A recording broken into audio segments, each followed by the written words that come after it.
Good morning, dear students. Today we will deal with the topic types of vaccines. As you know, there are various different kinds of vaccines. These vaccines prevent the child or the person from various kind of specific kind of diseases. So let's start. There are several different types of vaccines. Each type is designed to teach your immune system how to fight off certain kinds of germs and the serious diseases they cause. That means there are different kinds of vaccines. Different kinds of vaccines are there and they help to provide immunity. They help to provide immunity from various kind of viruses or bacteria, and these vaccines protect us from different kinds of specific diseases. There are mainly 4 types of vaccines, and these four types are live attenuated vaccines, inactivated vaccines, conjugated vaccines and toxoid vaccines. These are the main 4 types of vaccines: live attenuated vaccines, inactivated vaccines, conjugated vaccines and toxoid vaccines. First is live attenuated vaccines. Let's see what is live attenuated vaccine. These live attenuated vaccines fight against viruses and bacteria.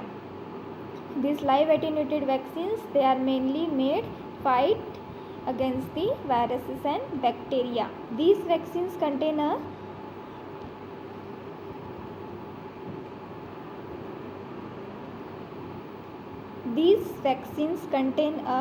version of the living virus or bacteria that has been weakened or attenuated so that it does not cause serious disease in people. That means these vaccines, these live attenuated vaccines, attenuated means to weaken or to make some changes in that vaccines. These vaccines are how they are made.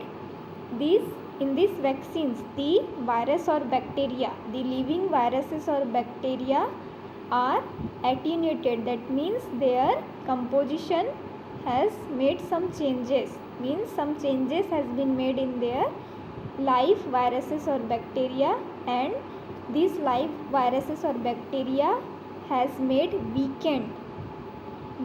Therefore they cannot produce any diseases in the person.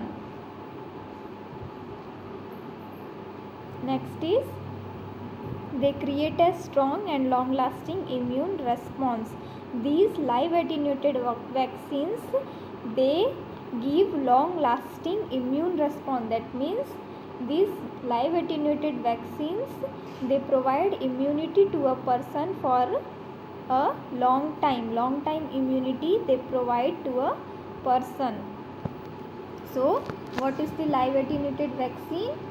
In these vaccines, the live virus or bacteria, when making or during the manufacturing of these vaccines, the live viruses or bacteria, their content or their composition has been changed. That means these viruses or bacteria has made weakened. Their intensity of causing the illness has been made weakened. That's why this vaccine is known as live attenuated vaccine. Attenuated, that means to weak.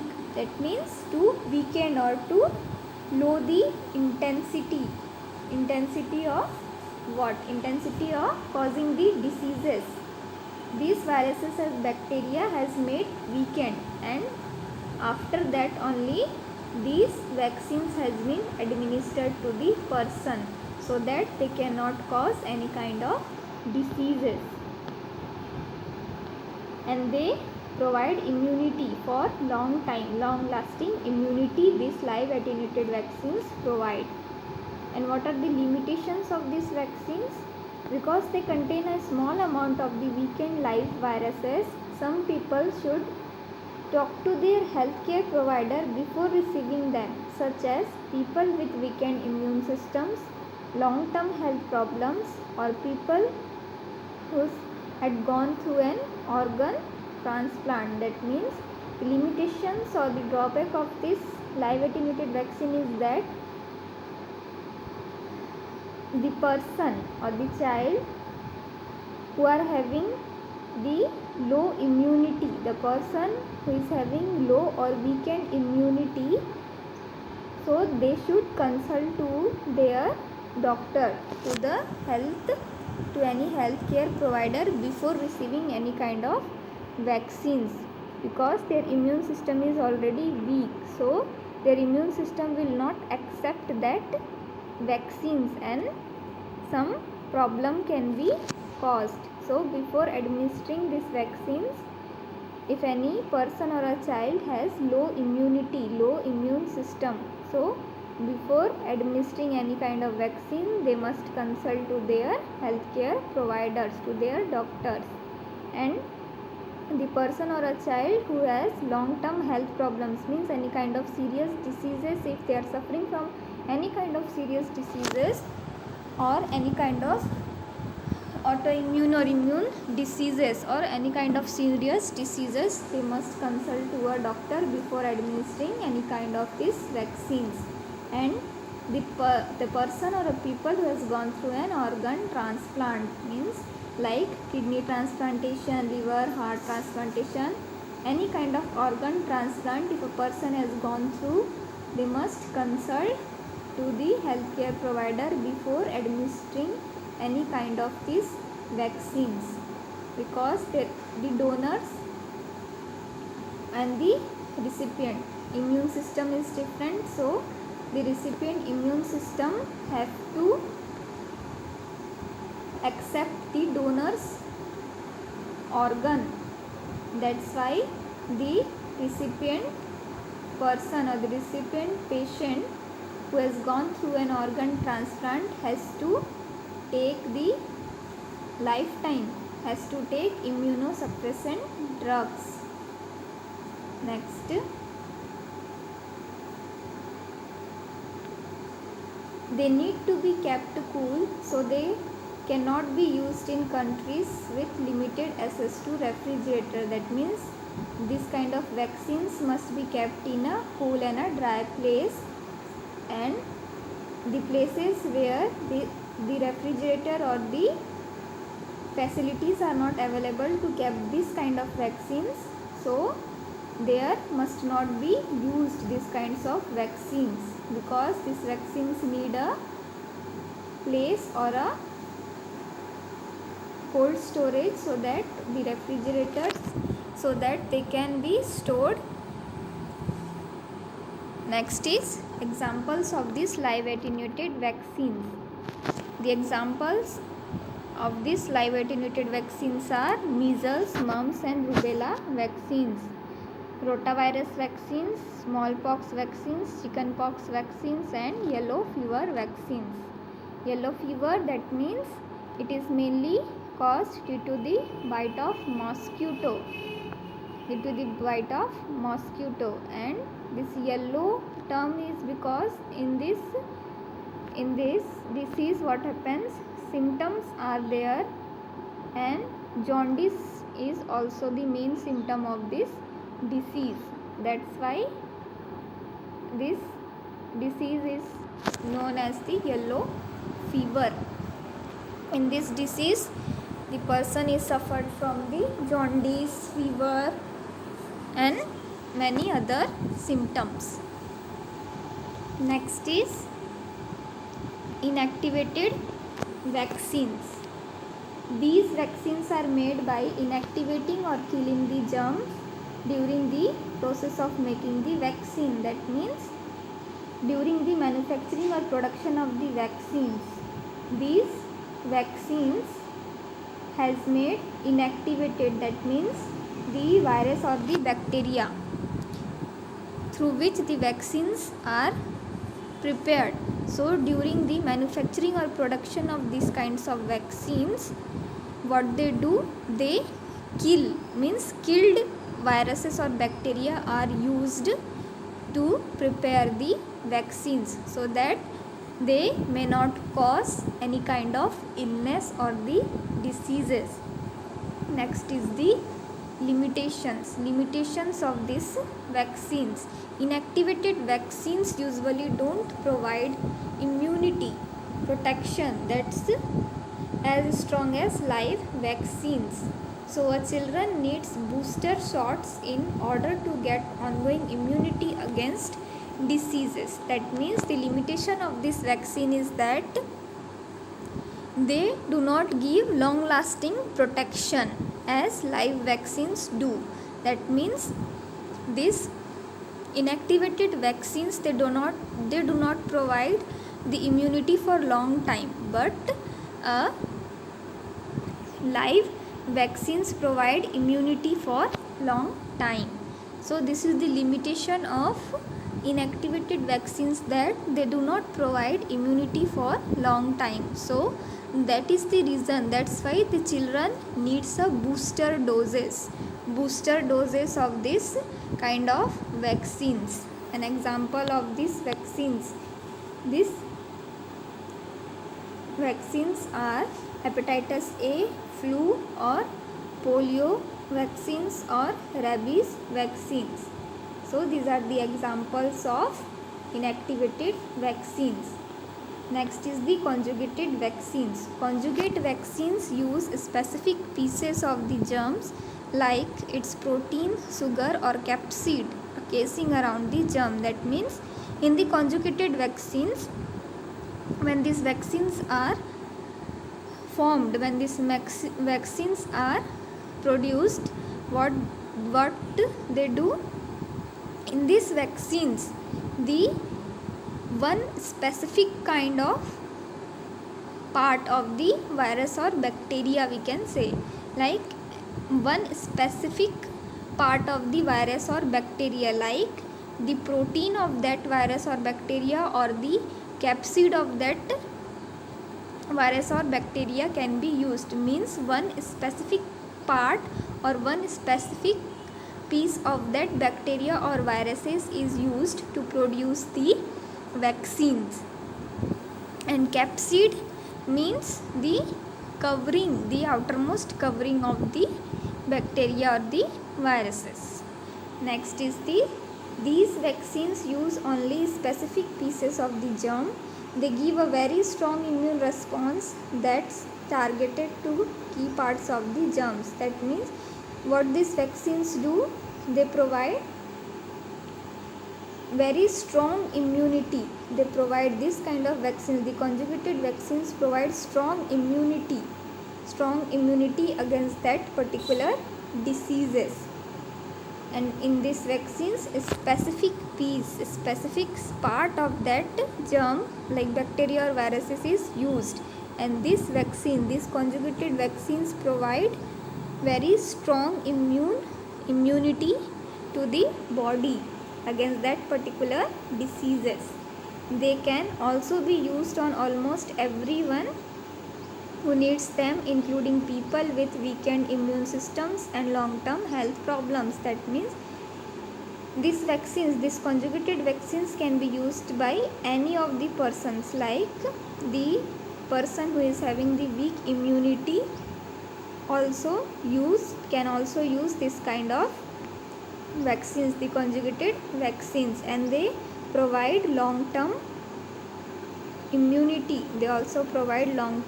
immunity. Next is the limitations. These vaccines need booster shots to get ongoing protection against diseases. The conjugated vaccines also needs booster doses to provide protection from the diseases. For examples of these conjugated vaccines are Hib vaccines. Hib, that means Haemophilus influenza type B vaccines. Hepatitis B vaccines. HPV, that is human papilloma virus vaccines. Whooping cough, that is pertussis vaccines. Pneumococcal diseases, that is pneumococcal vaccines. Meningococcal diseases means meningococcal vaccines. All these vaccines are the examples of the conjugated vaccines. Next is the toxoid vaccines. These vaccines prevent from the diseases caused by bacteria that produce toxins, means poisons in the body. These toxoid vaccines, mainly prevent from the bacteria or viruses that produce the toxins in the body. The bacteria or the viruses which produces toxins or poisons in the body. So this kind of vaccines, the toxoid vaccines, prevent from this kind of bacteria or viruses which produces poisons or toxins in the body. Next is in the process of making these vaccines, the toxins are weakened so they cannot cause illness. When these vaccines are made, the toxins of that bacteria or viruses is weakened. They that toxins of the bacteria and viruses so that they cannot cause any type of illness. Next is weakened toxins are called toxoid, and these weakened toxins, before preparing the vaccines, toxoid vaccines, the toxins of bacteria and viruses has been weakened. So these weakened toxins are called the toxoid. When the immune system receives a vaccine containing a toxoid, it learns how to fight off the natural toxin, and when this toxoid, the vaccines, has been administered to a person, this toxoid learn how to fight with the natural toxin which is entering in the form of that bacteria or viruses. The natural toxins of that bacteria and viruses, when it is entering into a person's body, that is the natural toxin, and the vaccines, the toxoid which has been administered to a person to fight with that bacteria and viruses, they learn, this toxoid vaccine learn how to fight with that natural toxins that are produced by the bacteria or viruses invading in the person's body. Next is the limitations. Like some other types of vaccines, you may need booster shots to get ongoing protection against diseases. This limitations is also there, and these vaccines, toxoid vaccines, also need booster doses for the protection against the diseases. Next is the examples. Examples of these toxoid vaccines are diphtheria vaccines, tetanus vaccines are the examples of these toxoid vaccines. Other types of vaccines are DNA plasmid vaccines. These comprises a small circular piece of DNA called a plasmid that carries genes encoding proteins from the pathogen of interest. DNA plasmid vaccines. In these vaccines, the plasmid that means a piece of DNA, a small circular piece of DNA of that particular pathogen is used to form or to manufacture the vaccines. Example, during outbreaks. And what are the examples of these DNA plasmid vaccines are during outbreaks including SARS, coronavirus in 2003. In 2003, this SARS disease, SARS that means severe acute respiratory syndrome, coronavirus outbreak in China in 2003. During this outbreak of this disease, these vaccines has been made to fight with this SARS coronavirus disease outbreak in 2003 in China. Next is the Zika virus in 2016. This Zika virus, it is mainly caused due to the mosquito bite, and also it is caused due to the sting of any of the insects. Next is the H5N1 avian influenza in 2005. This H5N1 avian influenza means bird flu. The bird flu which has spread in 2005. Next is H1N1 pandemic influenza in 2009. H1N1, that is the swine flu. So all these vaccines are the examples of DNA plasmid vaccines. Next is the recombinant vector vaccines. That means rather than delivering DNA or mRNA directly to cells, some vaccines use a harmless virus or bacterium as a vector or carrier to introduce genetic materials into cells. That means in this vaccine, recombinant vector vaccines, recombinant vector vaccines, in these vaccines what happens, rather than delivering DNA or mRNA directly to cells, means directly the DNA or mRNA of the cells are not delivered. Instead of that, what happens, one vector, you can say one kind of vector or bacteriophage, one vector is used of that viruses, these harmless viruses or bacteria is used as a vector. Viruses or bacteria used as a vector or a carrier to introduce the genetic material, the DNA, into the cells. Directly the DNA or RNA, mRNA is not introduced to the cells. Instead of that, what happens, the harmless bacteria or the viruses is used as a vector or a carrier to introduce this DNA or genetic material into the cells. Next is the several such recombinant vector vaccines are approved to protect animals from infectious diseases, including veterinary vaccines. Means several such recombinant vector vaccines are approved to protect animals from infectious diseases. Means mainly these vaccines or these recombinant vaccines, vector vaccines, are used to protect the animals. For the animals, these vaccines are used mainly. Next is the examples of these vaccines are weakened versions of Ebola virus vaccines, HIV and Zika virus vaccines. Means the Ebola virus vaccines is one of the example of this recombinant vaccine. HIV and Zika virus vaccine is also one of the example of this recombinant vector vaccines. In this, vector or a carrier of harmless bacteria or viruses is used to introduce the genetic material or the DNA into the cells. So these are the types of vaccines. Thank you.